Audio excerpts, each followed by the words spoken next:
week's top boxing news. Okay, we'll start with this. Ahead of her upcoming rematch with Chantel Cameron, Katie Taylor had this to say about 12 3-minute rounds in women's boxing matches. Katie said, "I think longer rounds favor the boxer more, believe it or not. The 3-minute rounds are perfect for me. If they want to have it in 3-minute rounds, then so be it." I don't think longer rounds would favor Katie Taylor. That is, I don't think they would have favored her in the past. In previous instances, like the first Delphine Pursoon fight, the Amanda Serrano fight, I don't think more time in the round would have been beneficial to her then. I don't think it would be beneficial to her now that she's older. There were moments in those fights. There were moments when she was coming apart at the seams, moments where she was hurt, when she was tired. You could see she was tired. And if there would have been more time in the round for the other fighter to keep doing what they were doing, Katie might have got knocked out. That's just being honest. Now that she's older and, she's grown accustomed to fighting for 2 minutes a round, 10 2-minute rounds. If you added more time to the round, I don't think that would be beneficial to her. To that, Amanda Serrano stated, "She didn't want it when we fought, but I'm glad she's agreeing now. It wasn't personal. I just always wanted to challenge myself. That's why I've medaled in jiu-jitsu and I fought in MMA. I don't want to be normal or average." She's great. You may remember that ahead of what was their fight, after the fight was already made, the terms and conditions already agreed upon, and the fight already signed, at the presser, ahead of the fight, Amanda made that suggestion that they should fight for 3 minutes. Now, Katie didn't go for it then because the terms were already agreed upon. Would she go for it now? That suggestion was made too late in the hour when they fought the first time, ahead of what could be a second fight between them. Is Katie now saying that she would fight Amanda for 3-minute rounds? Well, she has to get past Chantel Cameron first. She has to win the Chantel Cameron rematch. There's no telling if she can or will. The Chantel Cameron rematch is not for 12 3-minute rounds. Eddie Hearn stated they wanted it to be an undisputed title fight. And in order for it to be for undisputed, they need the WBC's blessing. The WBC that in so many words have said they are not going to sanction a women's boxing match for 12 3-minute rounds. If they want all the belts to be on the line, they've got to play ball when it comes to that fight. And we'll see if Katie can win that fight. Because when it comes to this fight, it seems Amanda's standing on her square. She's made her feelings known that moving forward, whether the WBC likes it or not, she wants to fight for 12 3-minute rounds moving forward. I think if push comes to shove, and the WBC put her in a situation to where she has to make a choice, she's going to choose to keep fighting for 12 3-minute rounds.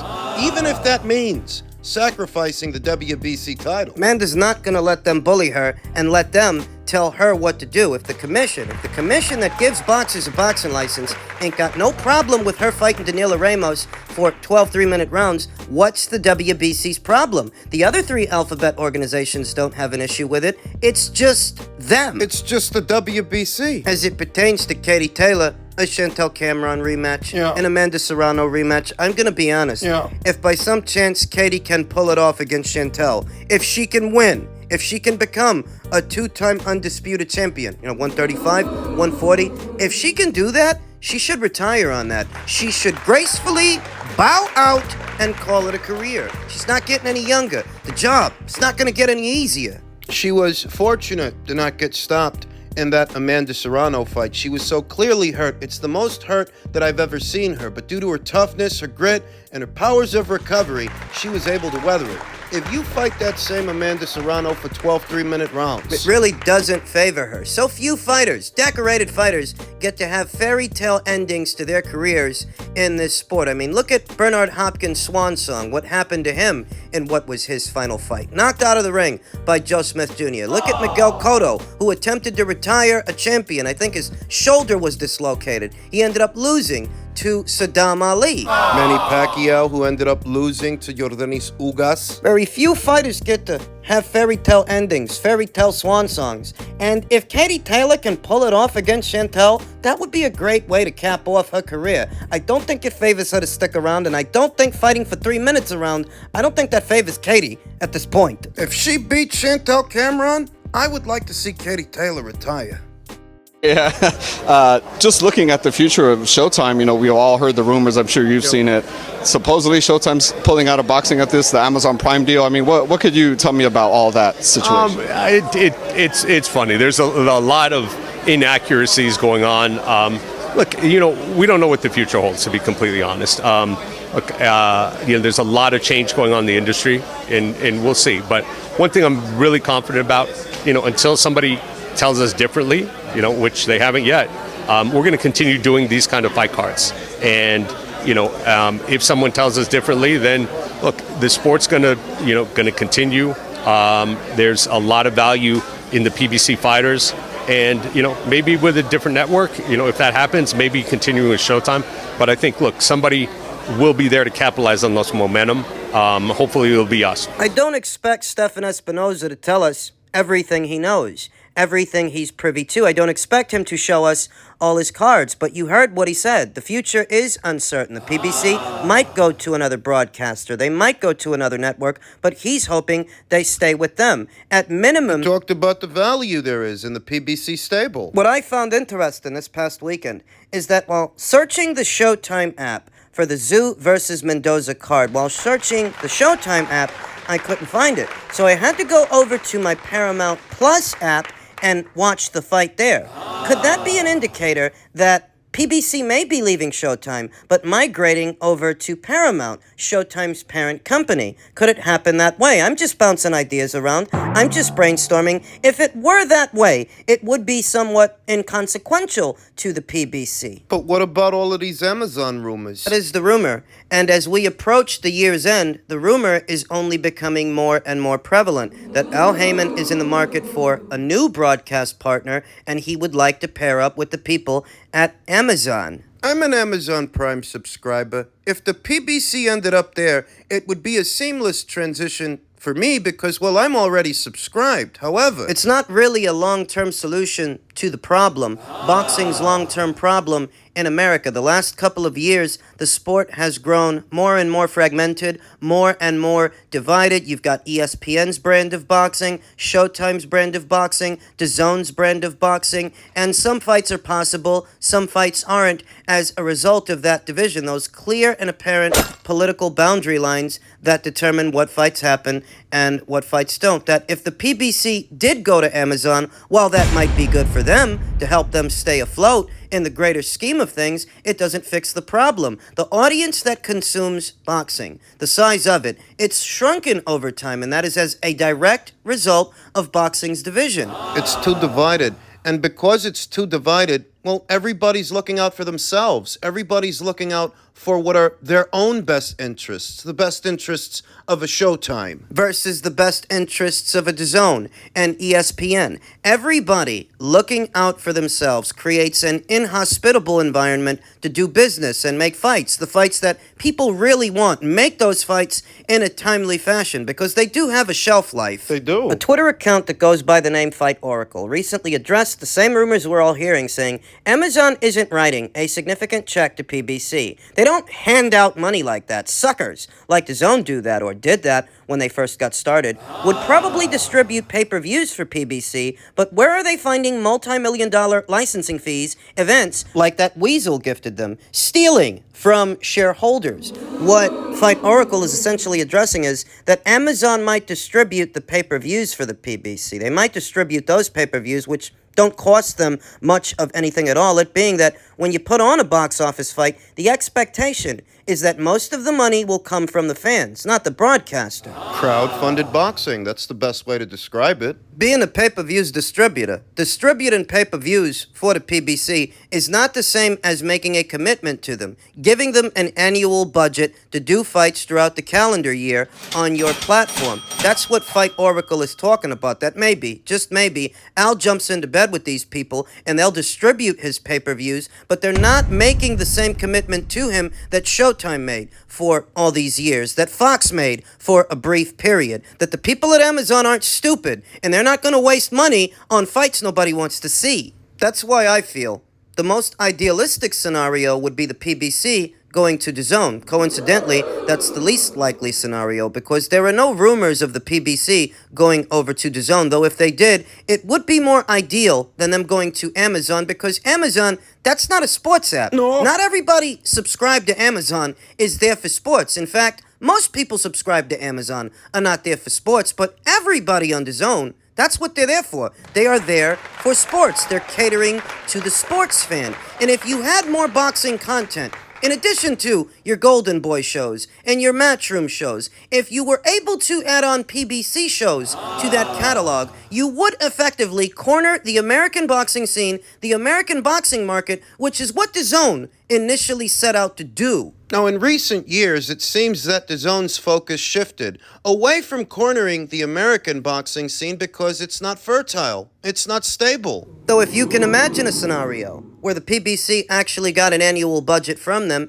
and they were still able to put on their box office fights, service as the distributor of the PBC's pay-per-views, more cross-promotional fights become possible, and you'd be getting them all from one provider, from the same place, at one monthly or annual fee. It would be better for the consumer. But unfortunately, that's not the rumor. The rumor is the PBC wants to jump into bed with Amazon, and that's a rumor. We'll see if that rumor checks out, because only time can tell. And finally, in men's super middleweight and junior middleweight news, former champion Shawn Porter shakes his head at Jermell Charlo, saying, "He showed us who you are. You're not going to step up." The indictment against Jermell, that he never really tried and he had no intention to. There was a time when Charlo was a pugnacious personality. Media members were nervous whenever they got the opportunity to ask him a question in fear of being chewed out in front of their peers. As for his competition, Charlo was petulant and loquacious with his trash talk. His incendiary interviews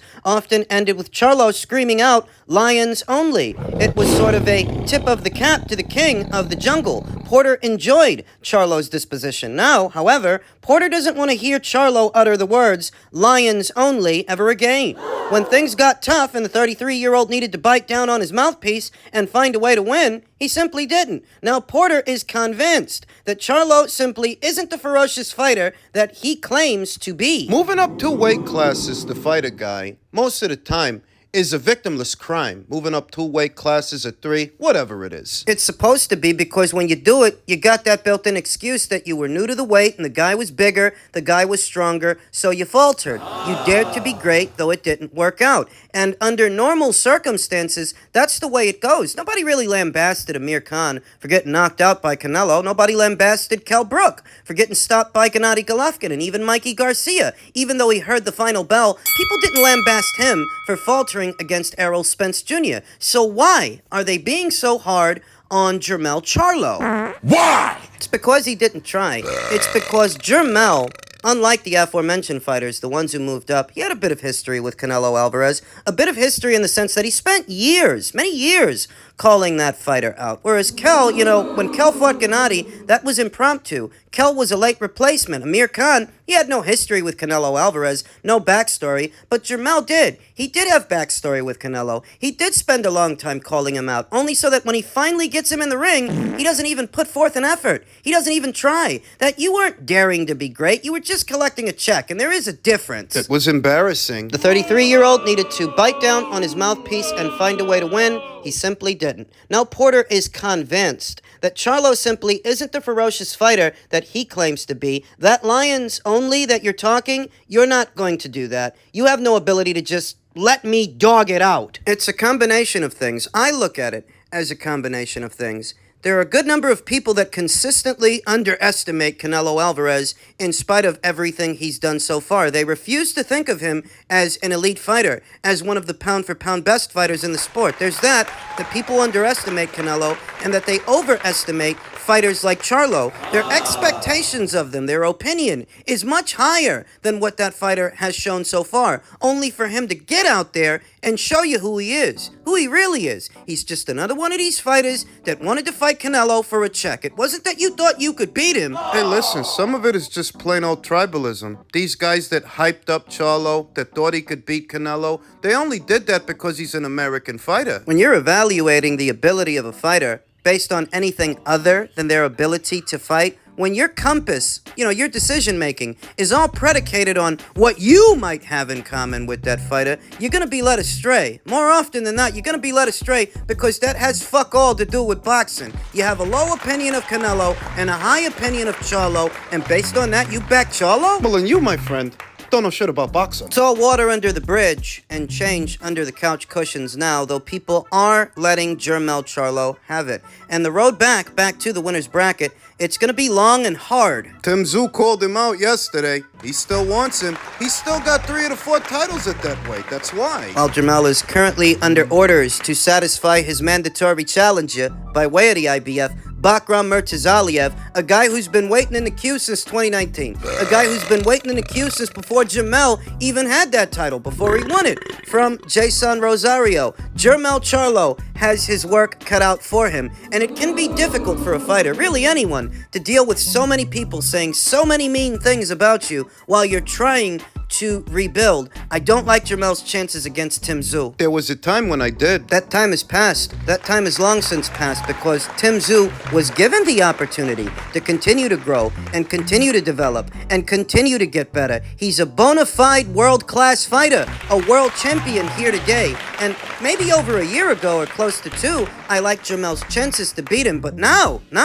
I think Tszyu would clean his clock. I think Tszyu is what Jermell Charlo isn't. Tszyu is hungry. And active. He's got the right idea. He's always had the right idea. Tszyu had a level of celebrity, a level of drawing power that neither of the Charlo brothers ever had here in America. Tim has his country behind him. And when he fights, they show up and show out. Yet in spite of that, he chooses to be busy, chooses to be active. Last night's fight was his 3rd fight this year, whereas Jermell, what's he been averaging? 1 fight a year for the last 3, maybe 4 years? How the hell are you supposed to stay sharp on a schedule like that? You're not going to. But he still has 3 of the 4 major titles at 154 pounds. He's under orders to fight Bakram Murtazaliev. I'm not convinced that he's going to. He just fought all the way up there at 168. They gave him 30 days to reach a deal with Bakram. He's not going to fight him. I don't think he's going to fight him. He was willing to sacrifice the WBO title to Tszyu. He might sacrifice the IBF to Bakram Murtazaliev. Because they are rushing his return.